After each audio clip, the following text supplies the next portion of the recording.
दोस्तों, जब जीवन की डगर उलझनों से भरी हो और कर्मों का लेखा जोखा धुंधला पड़ने लगे, तब भगवान श्री कृष्ण के वचन हमें एक अमिट दिशा दिखाते हैं। जैसी करनी वैसी भरनी।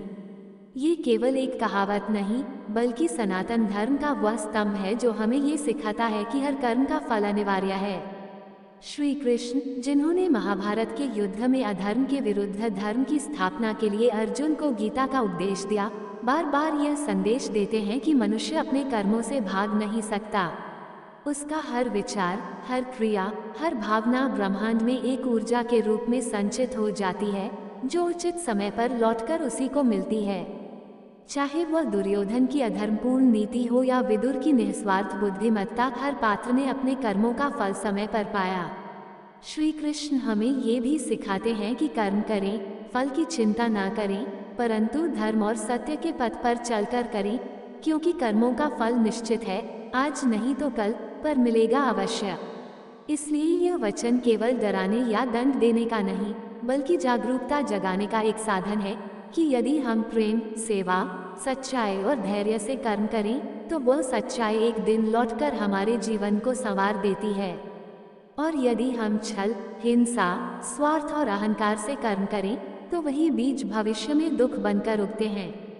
जैसी करनी वैसी भरनी, ये श्री कृष्ण की चेतावनी नहीं, बल्कि प्रेमपूर्ण अनुस्मारक है कि हर क्षण का कर्म एक बीज है और हर बीज एक भविष्य। अगर आप चाहें तो इस विषय पर एक प्रेरणादायक कथा भी रच सकते हैं। बताइए, क्या आप चाहेंगे कि मैं इसी विषय पर एक कहानी बनाऊं? नमस्कार दोस्तों, आप सबका वेद ज्ञान 02 चैनल में दिल से स्वागत है। दोस्तों, हमारे चैनल पर पहली बार आए हैं तो चैनल को सब्सक्राइब करें और घंटी को जरूर दबाएं, ताकि जब भी वीडियो डालें तो सबसे पहले आप तक पहुंचे। भगवान श्री कृष्ण कहते हैं, जैसी करनी वैसी ही भरनी। धरतल के एक सुदूर गांव धर्मपुर में, जहां नदी की धार भी सत्य बोलती थी, वहां एक वृद्ध संत निवास करते थे, स्वामी वीतराग। उनकी वाणी में गीता की ध्वनि और दृष्टि में कृष्ण का धैर्य था। कहते हैं, उन्होंने कभी किसी से कुछ मांगा नहीं, पर जिसने भी उन्हें अपमानित किया, वह जीवन के किसी मोड़ पर अपने कर्मों के लेखे जोखे से गुजरा ही। उसी गांव में एक धनी साहूकार था, रघुवीर सेठ, जिसे अपने धन और बल पर घमंड था। स्वामी जी गांव में जहां भी बैठते, रघुवीर वहां अपनी रथ यात्रा करवा देता। धूल उड़ती, संतों के वस्त्र मैले हो जाते और वह ठहाके मारता, कर्म धर्म ये सब दरिद्रों की बातें हैं स्वामी, दौलत से दुनिया झुकती है। स्वामी जी मंद मुस्कान के साथ बस इतना कहते, रघुवीर, समय और कर्म दोनों सूत के जाल हैं। जब तक समझ नहीं आती, आदमी खुद को ही देवता मान बैठता है। रघुवीर हंसकर चला जाता, पर समय चलता रहा।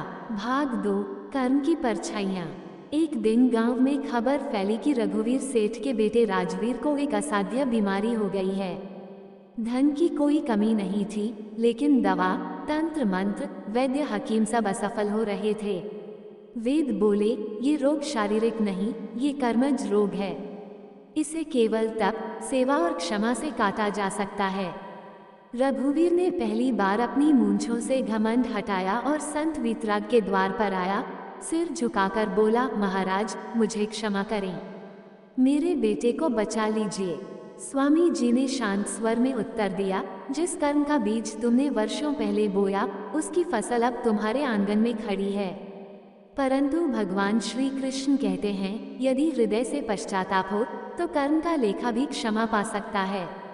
अब तुम्हें सेवा करनी होगी, निस्वार्थ और निशर्त। भाग 3, परिवर्तन की शुरुआत।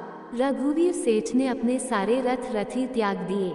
साधारण वस्त्रों में वह गांव के कुएं की सफाई करने लगा, भूखों को भोजन देने लगा और जहां कहीं पीड़ा दिखती, वहां सहायता पहुंचाने लगा। लोग स्तब्ध थे, ये वही रघुवीर है।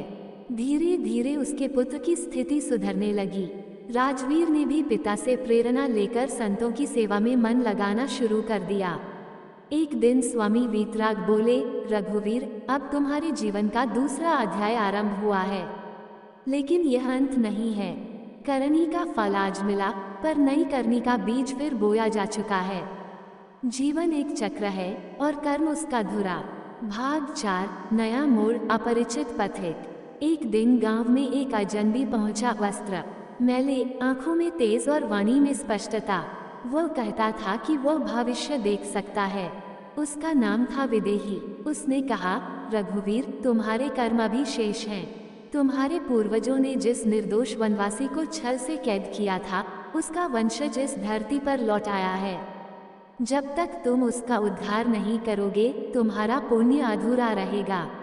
रघुवीर चौंका, ये तो उसे ज्ञात ही नहीं था। स्वामी वीतराग बोले, कर्म केवल इस जन्म तक सीमित नहीं होते, वे पीढ़ियों तक चलते हैं।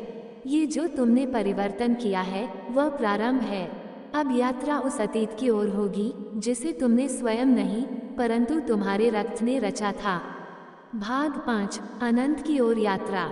अब रघुवीर, उसका पुत्र राजवीर और भविष्यवक्ता विदेही तीनों मिलकर उस वनवासी वंश को खोजने निकलते हैं जिन्हें कभी रघुवीर के पूर्वजों ने वंचित किया था। यात्रा कठिन थी, पहाड़ों से होती हुई जंगलों तक, जहां स्मृतियां नहीं, केवल कर्म की परछाइयां थीं। और वहीं एक पुराना ग्रंथ मिलता है, कर्मचर्या, जिसमें लिखा है, प्रत्येक कर्म एक बीज है। यदि आज बोया गया तो या तो तुम्हारा वंश काटेगा या तुम ही भविष्य में किसी नए जन्म में। वीडियो अच्छा लगा हो तो लाइक, शेयर, सब्सक्राइब जरूर करें। धन्यवाद।